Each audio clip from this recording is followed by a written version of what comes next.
Maghahanap tayo ng isang abandoned car.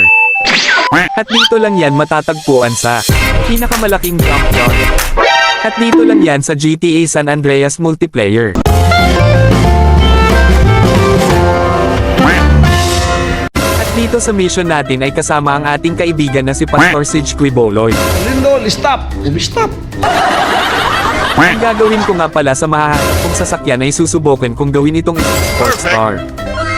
At nandito na nga tayo sa ating destinasyon. Magiging maikli nga lang yung video na to mga chong dahil ang pangit pag hindi totoong boses yung ginagamit.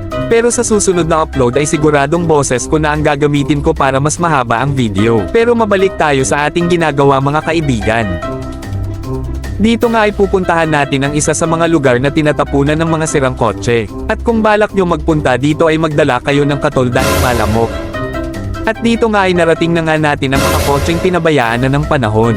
At dito ay mukhang wala ng pakinabang ang mga kotse nato dahil wala ng mga makina at mukhang ilang dekada nang nakatambak. Kaya dito ay binalak na namin maghanap ng iba. Biglang may natano si Pastor na isang kotse mula sa malayo. Kaya nga dito ay agad-agad nila itong pinuntahan.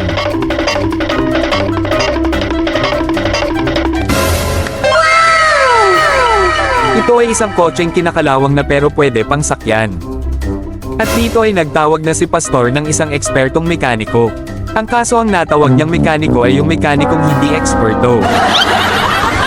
Ang gara kasi walang tow truck yung mekaniko nato. Pero ayos lang dahil to the rescue ang anghel nato.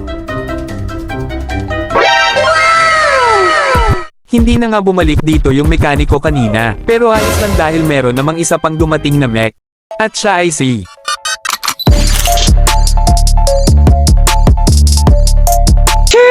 That's crazy. kaso lang ay palpak rin palate kasi hindi naka-on duty sa pagiging mekaniko.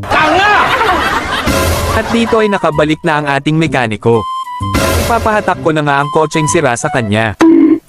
At dito ay papunta na kami sa mechanic shop at mauuna na lang ako. Meanwhile,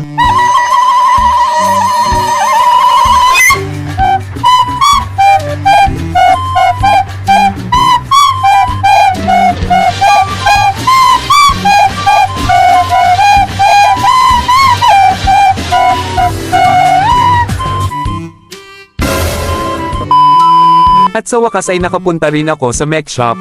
At ito nga pala ang mech shop nila.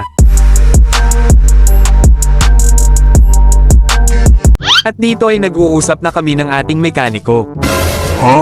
At dito ay magpahinga daw muna ako sa waiting room nila habang ginagawa niya ang ating magiging sports car.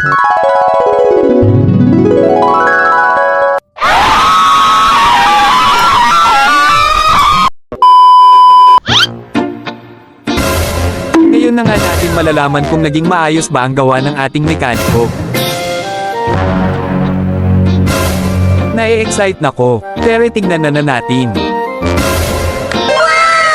Grabe ginawa ng ating mekaniko sa kotse natin mga chong. Mula gulong at exterior ng kotse ay pinulido niya talaga. Sa mga di nakakaalam ng ganitong uri ng kotse ay isa itong McLaren sports car.